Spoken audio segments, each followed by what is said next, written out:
Hey guys, look where I am, back in the old parents' basement, coming to you live, sitting in front of the closet full of secrets. It's my annual installment of my top 10 favorite albums of the year. You'll see some artists mentioned in here that I've talked about in previous videos, but a lot of new ones, including artists that I think a year ago I would have never expected to make this list. So I'm really excited to share those with you, and make sure to leave your favorite album in the comments as well. Let's kick it off with number 10. I have Omar Apollo's Ivory taking this spot. The singer's debut album shows him walking through his thoughts and fears when he exposes himself through love and passion and gets a little vulnerable. The album's got several stretches of really mellow, toned down vibes that you could really just like lay out and stare at the stars with. Like really just nice, chill music. It's a great mix of indie and pop, but it's got this awesome Latino influence thanks to his Mexican-American heritage. I really like it a lot, and I can't wait to see what we get next from Omar Apollo. For number 9, I'm giving it to FKA Twigs' Caprisongs. It's sexy, it's confident, it's Twigs just being herself. While it's a bit of a departure from her usual style, I really love that it's just this blend of dance pop and these really heartfelt ballads. It picks up a lot of inspiration from a variety of genres, but it still has this really great sense of cohesion that I like a lot.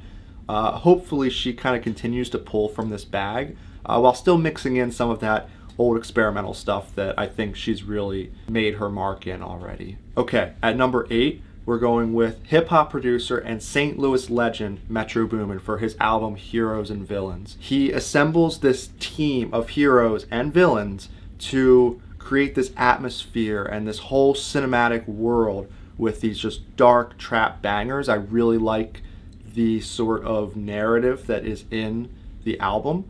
Even though the feature list is kind of short, this roster that he's put together showcases a lot of versatility, and it allows for Metro Boomin to show why he thinks that these artists are the best in the game. And in a way, it's like a really generous album. Like I really like the idea of Metro using his beats as a vehicle to prove why he thinks these are the heroes and villains of the rap and trap scene. So yeah, it's a really cool album, definitely worth a listen. SZA's SOS was kind of a late entry at number 7, but man, it just left such an impression on me right away. I kind of went into this album a little skeptical because I find her album Control, her last debut album, I find it to be a little overrated. I think it gets a lot more love than I feel it deserves. But I think that this album is kind of everything that I wanted that album to be. It shows a lot of growth in her sound and her style, and just how she kind of delivers the messages from the album. Her unique vocal tone and delivery, I just didn't care for it on Control, but it's really grown on me when it comes to this album. And I don't care what people say, the song F2F is an absolute banger. It's iconic, it's a bop, whatever needs to be said should be said about it. I think this album really seals the deal on showing why SZA is not like the rest of her pop R&B girl contemporaries. It really stands out in a pool full of kind of meh, you know. Speaking of that pool of pop R&B contemporaries, number 6 goes to Kehlani's Blue Water Road, which I was not expecting. I've been waiting for Kehlani to have an album that makes this list for a long time. I've always thought that she could do it, but she's never slipped into that spot. Her projects, they appeal to me. They'll have a couple songs I really like, but they just kind of end up missing that it factor that really connects with the listener, other than sounding like, you know, kind of bland pop and R&B.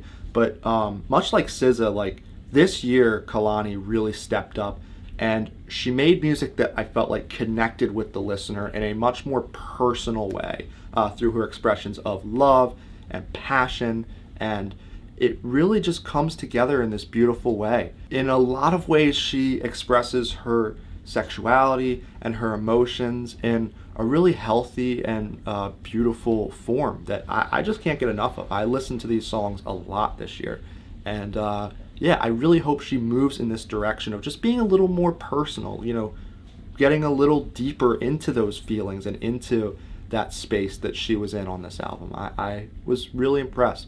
All the features stepped up too. I really can't say enough good things about this album. So the 1975 finally get an entry in this list. They take number 5 with Being Funny in a Foreign Language. I mean, Jack Antonoff and the 1975 really are a match made in heaven. Like, even though some of Jack Antonoff's pop collaborations have fallen really flat for me, this one is just an absolute hit. It's kind of the perfect match between these two. I mean, you've got Jack Antonoff's production, which is already kind of sappy and goofy and a little, you know, over the top pop, and the 1975, who are basically the only people who can get away with that sound and it be tolerable. I just like it a lot. I think that it hones in on the best of the band's sound, but it's so cohesive. It all comes together in this beautiful way. There's like a nice running theme throughout the album. It feels really focused in, which is something that the 1975 have lacked for a couple albums now, and I just can't get enough of it.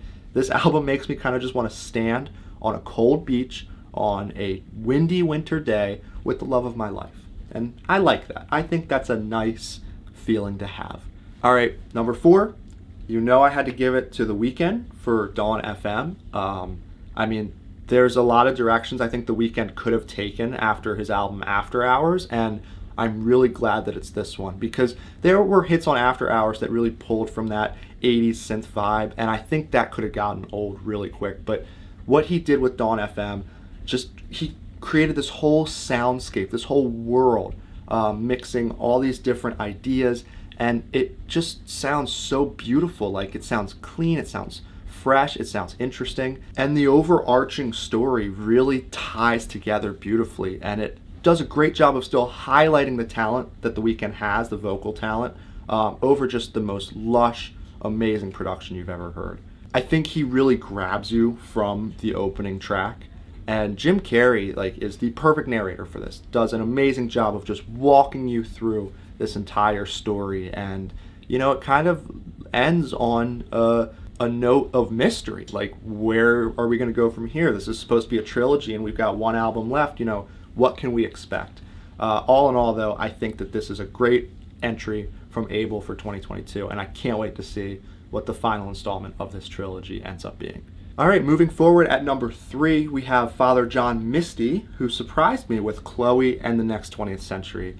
I mean, it takes jazz and soft rock and indie, and it kind of blends it together into this combination that I don't think I normally would have sought out, but something about Father John Misty always kind of reels me in, and this album really just, it got me. Like, it connected with me on a level that I was not expecting. It's melancholic to almost absurd levels. But I think above all else, the whole thing just sounds clean.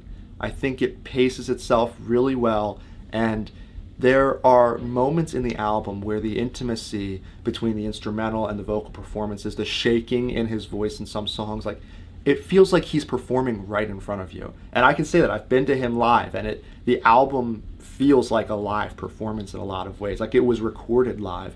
And I think in that way it really separates itself from the rest of his discography, which I also really like. But this album to me is just his best. It feels the most personal. It feels like it connects with me as the listener, and I feel like I am the one person sitting live in front of this album as it's being performed. And that is a feeling that I don't know if I've ever gotten from any other album. Speaking of surprise entries, how about Lucky Daye getting the number 2 spot with his album Candydrip? That took me off guard. I was not expecting that. I liked Lucky Daye before this, but wow. I mean, any other year, this is a number 1 pick for me.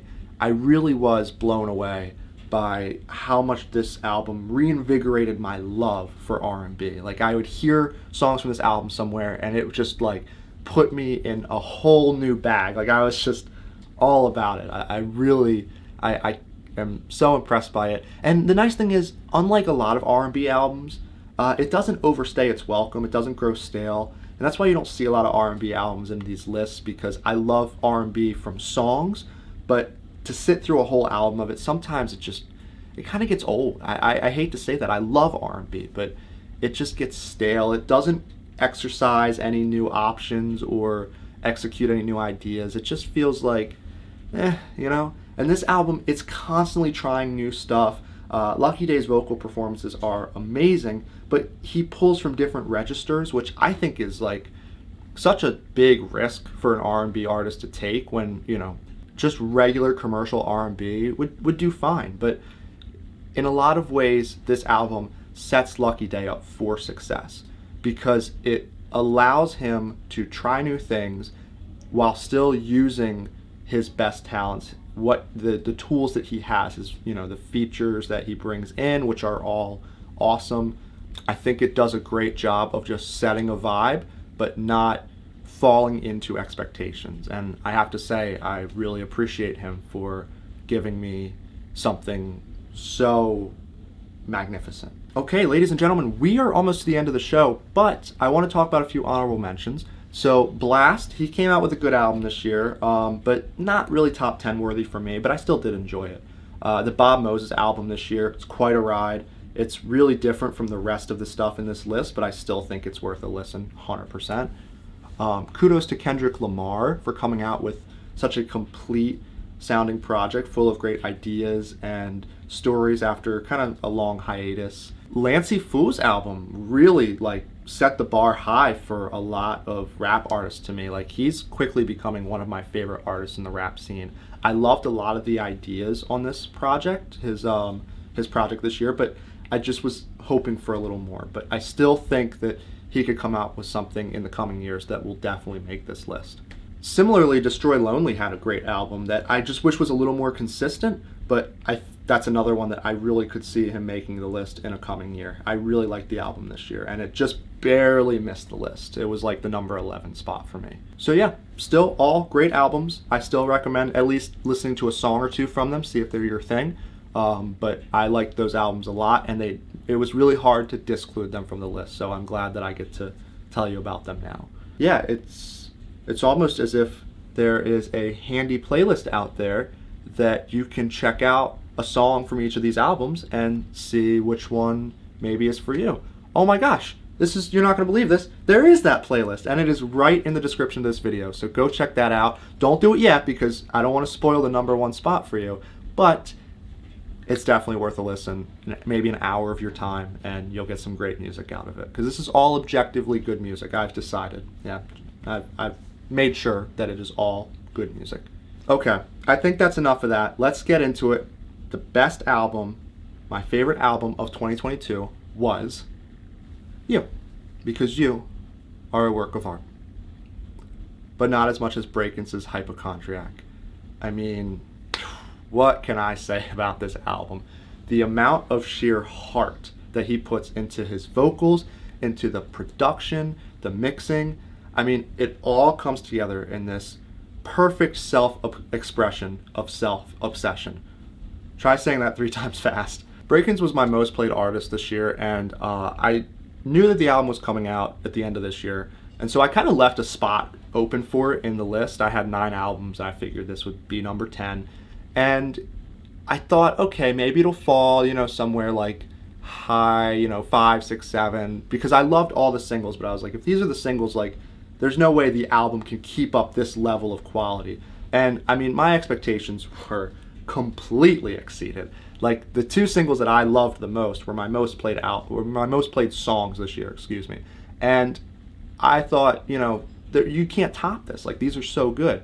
And somehow, they're not even my favorite songs on the album. There are songs on the album that pull from a space that is just so dark and so internal to create something so incredibly well made with such attention to detail.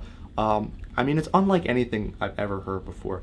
And it's coming from somebody who's 21 years old, who, to me, it blows my mind that you can be that age and have such a level of self-analysis and self-expression that, you know, you can sound more expressive than a lot of adults that I've met and a lot of artists that I think are much older and experienced in the music industry.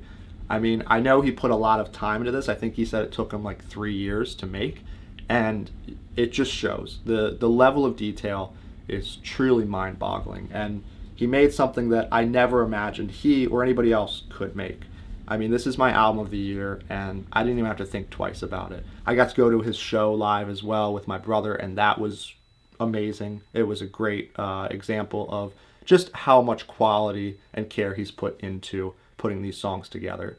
Okay, there we go. Those are my albums of the year. That's my favorite albums of 2022. In terms of albums from previous years that I listened to a lot, I would say I have three to share. One is from 2020, which is Brakence's Punk 2. That's kind of what got me into his music in a lot of ways. And then the other two are from last year, or technically the year before, because I'm filming this on New Year's. The other two albums are from 2021, and that is Magdalena Bay's Mercurial World and Oh Wonders 2 Break. Both amazing albums, both really worth a listen. I'll be including a song from those as well in this playlist that we were talking about earlier. But yeah, I can't wait to see what's in store for 2023. I think we'll get a lot of good music. 2022 was awesome. I was really impressed by the crop of albums and music that came out in 2022. But I want to hear your favorite album of the year. I'm gonna turn the camera to you, put the spotlight on you. Comment what your favorite album of the year was. Comment what you want to see in 2023. And yeah, thank you for watching. I appreciate you checking this out. And don't forget to check out that playlist. Have a good one, and I'll see you.